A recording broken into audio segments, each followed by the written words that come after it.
Anyone have to go down to the bottom of the mountain to get reception? And like, that was this deal. The irony of this is that it was a short sale in the neighborhood I live now, and it fell apart. Biggest prick of a client. I never take the low road in deals. Like if a client's difficult and they want out of an agreement, I just let them out.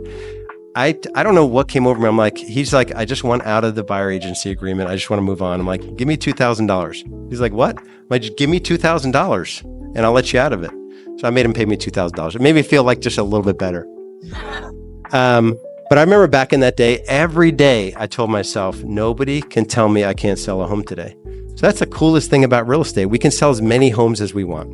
So this is going to be a hard one for some of you. I want you to write down a couple things that you're going to start doing, a couple things that you're going to stop doing when it comes to the effort you're putting into your business and the results you're getting out. So you might stop spending so much time watching sports, or you might locking your phone away every morning, Monday through Friday for 3 hours so you can do the actual work of a salesperson. Who's got a good one? What are you going to stop doing? Less Instagram, no Instagram. Email, or just time block it. Like, just go on only for like 2 time blocks a day. I use the Superhuman app, so I've gotten back into my email, and that app you can do it in like 5 minutes a day. All right, so I studied under Bruce Lee for a little bit.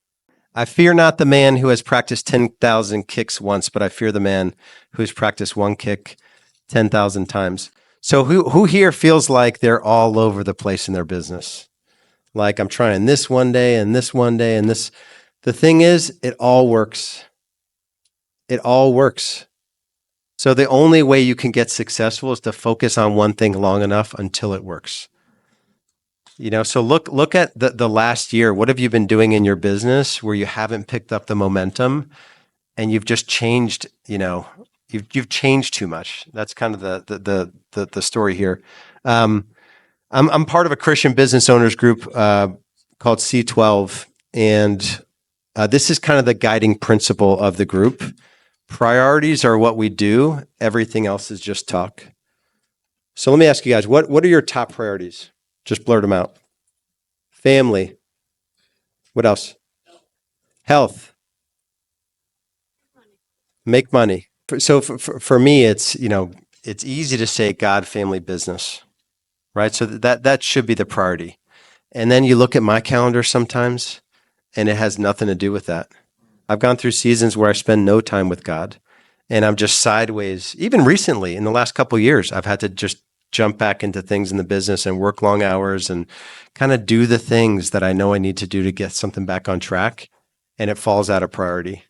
So just make sure that your calendar reflects the things that you know to be priorities. That's the key. And when you say you're going to do something, do it. The only time, it's that morning time every Monday through Friday, those 3 hours, 8 to 11. If you honor that time and you do not negotiate with yourself, your business will change forever.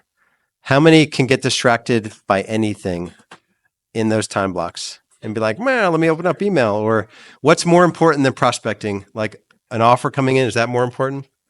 No, but we think it is. Like we make anything more important than the thing. Another good book, I'm throwing a lot of books at you guys, but Eat That Frog by Brian Tracy. Like the frog you have to eat there's 2 frogs to eat every day. It's new business development. Well, it's the category is new business. So prospecting, that's first time conversations with would-be buyer and sellers. And then it's follow-up, a short break and then follow-up. Monday through Friday, you spend the first 4.5 hours of your day doing just those 2 activities. It's game over. And if you're not used to doing that and you're just not a good time blocker and you're really all over with your time, just start with smaller time blocks. Just kind of build the muscle. Oh, this is a big one. Quiet my world. So I realized when I set these big goals for myself, which, my big goal from a money perspective, I didn't actually want to make multiple $1 million per year. I wanted to make $1 million take home, working 1,000 hours. So 1,000 hours is only 20 hours a week. So I wanted to make, what's the math on that? $1,000 an hour. So it was easy for me to see, like, look back and where I spend my time. Was that $1,000 an hour activity? And if you haven't done that math, an aspirational income that you want to be at and an aspirational amount of hours you want to work, if it's my numbers or if it's 500,000 working a normal work week, that was actually my first time I did that calculation. 500,000 divided by 2,000 hours, which is a 40-hour work week. What's the math on that? $250 per hour. How much of your time is spent during the day doing crap that is not $250 per hour? If you break down the job of a real estate agent, it's 80% of the stuff that we do. It's administrative in nature. And it's important stuff that has to happen. But if you're doing all those things all the time, you've got no shot at making the kind of money that you want to make. So then your work week is going to stretch until you can afford to hire that first admin, but you've got to commit to doing it. Is the world chaotic right now? Yeah. How easy is it to get caught up in everything else that's going on around you? So easy. You guys ever see the horses when they run the horse races? Do you guys know why they have those blinders on? They can lock in, they can focus and run their own race. And so I feel like if there's one thing we all can do, and I struggle with it, the reason I don't go on Instagram a lot is everyone is better looking than me. Everyone is more fit than me. And everyone's on vacation. And they're eating great food and they're skinny. But you're looking at the best of like 500 people. So if 500 people have one good thing happen to them in a year, you're going to look at it every time you go on there. And that's true of most platforms. And so you really have to limit the exposure there. So you should utilize social platforms in your business, right? Aaron is the best at how to do that, but you don't need to you don't want to be consuming it.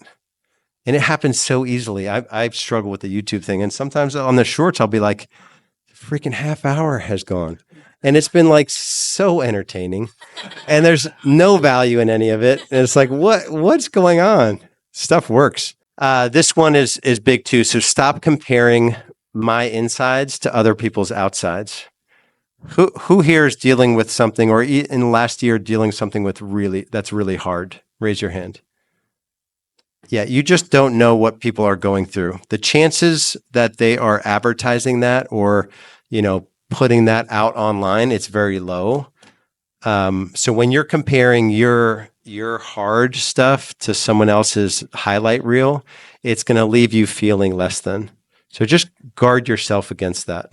So my wife has this thing. She has like 50 of these pictures now, an album on her phone. When I'm on a plane, I just fall asleep. It's what happens. But the one in the middle is the best one. So we're on our honeymoon trip and she got me this shirt. I never dreamed I grew up to be the world's hottest husband. And then in my fat roll, but here I am crushing it. You can't see that part of the shirt. And guess what I said to her when she showed me this picture? She's like, giggling and and I said, do not post that on Facebook. Right? Have you guys ever done that to your spouse? Like, do not post that. And you know what the funny thing is? This exact collage here was my best performing post when I used it once for my coaching company, because nobody is putting their real self out there. And that's like the tough part of it. So as you're having conversations with people or even other agents and rev share conversations, they're going to start with all the good stuff. There's this simple model. What is it called? They're going to start with their positive present. So let me this will be helpful for you guys. Write this down. So everyone, if I ask you how you are, how's life? It's great. Okay, positive present. You're going to say wife is good, or I don't know if you have wife. Wife is good, kids are good, everything's good. Positive present. So what challenges are you having right now? Negative present. So I can pretty easily take someone there. And then what's the next step?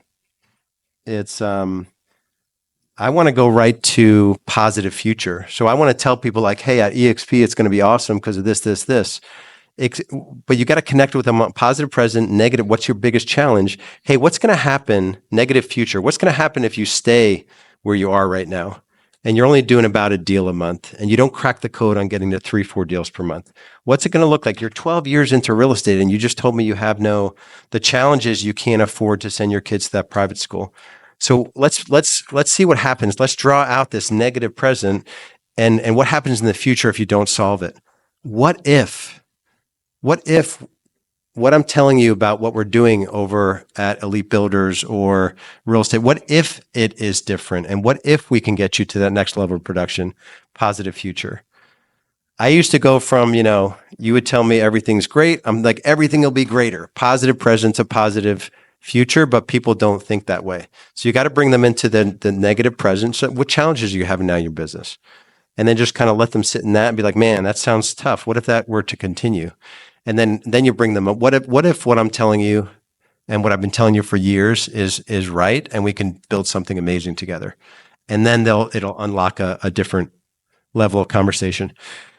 All right. So in terms of focus and clarity, looking back on those three things there, what can you start or stop doing to increase your focus and clarity? I was a little over. So stop comparing insides, outside, quiet my world, or priorities. I'm going to end with this here. I was reading this last night, and it actually made me cry in my hotel room. This is Dan Sullivan. I actually just went to back to strategic coach after having taken 7 years off. This quote, though, is like, just hit me. Someone once told me the definition of hell: the last day you have on earth, meeting the person you became, will meet the person you could have become. Just think about that. There's no shame in where you're at right now. There's no blame. There's no, I wish I would have. Like, you are where you are right now, and you get to make a decision today and tomorrow and the next day on, like, what are the things you're going to do to become that person that you can ultimately become. And it's a daily, even moment by moment choice. So it never goes away. And Dan said this one time too, and it really gave me a lot of peace. I was having just a conversation with him about his business, and I think at the time he was about 35 million in revenue, strategic coach. And a couple of things struck me at the conversation. I said, what few things or advice would you give me? I own coaching business, and he owns strategic coach. And I said that had you achieved the level of success, he said, first of all, no one sticks with it long enough.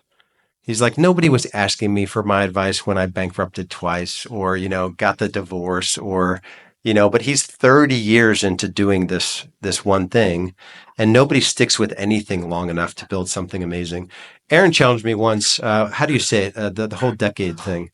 Oh, if it's not worth doing for a decade, it's not worth doing for a day. Yeah. And that was my hesitation with media. I'm like, I don't want to do it for a decade. And then it really, and this is where Aaron challenged me. If I'm going to have the impact that I know that I can have, that God put me here to have, I can't do it without media. Like, it's so stupid. And when I framed it like that, I'm like, well, of course I got to figure it out. My stuff's awful still, but I'm doing it. I'm figuring it out. Hey, somebody else had to tell him it was cool, and then he was like, okay, I'll do it. Well, I don't think so. Aaron thinks he's cooler than he really is. So this is the thing here. Everything you've experienced up to this point is, he would say, R&D. It's research and development for what's coming next, and it's the fuel for future growth. So you may have stuff that is like heavy and you're shameful about, or you may have even things from your past and growing up, that sits heavy on you. Use all of that as fuel for your growth, and don't sit in that. Don't let it take over your actions. And anyone else have a parent that's an alcoholic that was in AA? So as a kid, this was tough. So my dad drank until I was 15 and then was sober his whole life after that. And he was actually, even though he was not a great dad for me, he was like a phenomenal member of the AA, Alcoholics Anonymous community. And he just had friends that loved him and all of that. So in that box I was holding as I was leaving, just had said goodbye to my dad after he died, were 25 years of sobriety coins, where it says the year and it says the serenity prayer on it. And growing up, after he became sober and got anyone's parents like give them advice in AA slogans, it's really like, you know, screw guilt, or one day at a time, or easy does it. It's like, no, thank you. But this is probably his biggest gift to me. And I say this prayer every morning.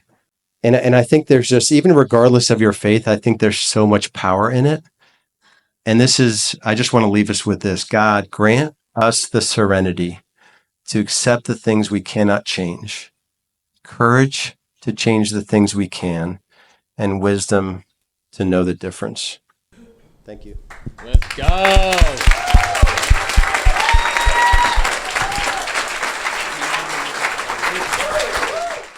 Independent of like sponsorship, we're all in the same company. And we all are shareholders. The way you incentivize people dictates behavior, and it influences behavior. This is right here is a bunch of owners talking to each other. And that's wild, because in other models, it's basically hierarchical, and that's not the case. There's like one dude or one woman who owns everything, and we're just like renting our business.